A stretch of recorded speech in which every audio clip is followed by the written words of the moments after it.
का समय नहीं है। गुरु की आज्ञा प्राप्त होते ही दोनों भाइयों ने शैया त्याग दिया और नित्य कर्म एवं स्नान ध्यान आदि से निवृत्त होकर मुनिवर के साथ गंगा तट की ओर चल दिए। वे गंगा और सरयू के संगम, जहाँ पर ऋषि मुनियों तथा तपस्वियों के शांत व सुंदर आश्रम बने हुए थे, पर पहुँचे। एक अत्यधिक सुंदर आश्रम को देखकर रामचंद्र जी ने गुरु विश्वामित्र से पूछा, हे गुरुवर, ये परम रमणीक आश्रम किन महर्षि का निवास स्थान है? राम के प्रश्न के उत्तर में ऋषि विश्वामित्र ने बताया, हे राम, ये एक विशेष आश्रम है। पूर्व काल के कैलाशपति महादेव ने यहाँ घोर तपस्या की थी।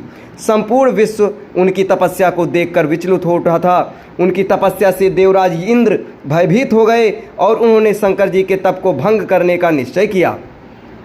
इस कार्य के लिए उन्होंने कामदेव को नियुक्त कर दिया। भगवान शिव पर कामदेव ने एक के बाद एक कई बाण छोड़े, जिससे उनकी तपस्या में बाधा पड़ी।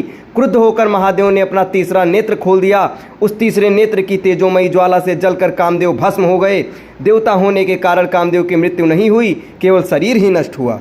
इस प्रकार अंग नष्ट हो जाने के कारण उसका नाम अनंग हो गया और इस स्थान का नाम अंग देश पड़ गया। ये भगवान शिव का आश्रम है, किंतु भगवान शिव के द्वारा यहाँ पर कामदेव को भस्म कर देने के कारण इसे कामदेव का आश्रम भी कहते हैं।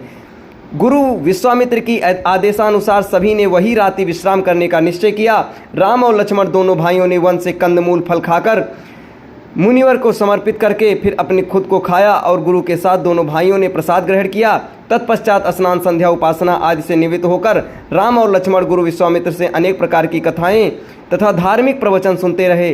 अंत में गुरु की यथोचित सेवा करने के पश्चात आज्ञा पाकर वे परम पवित्र गायत्री मंत्र का जाप करते हुए तृणशैयाओं पर जा विश्राम करने लगे।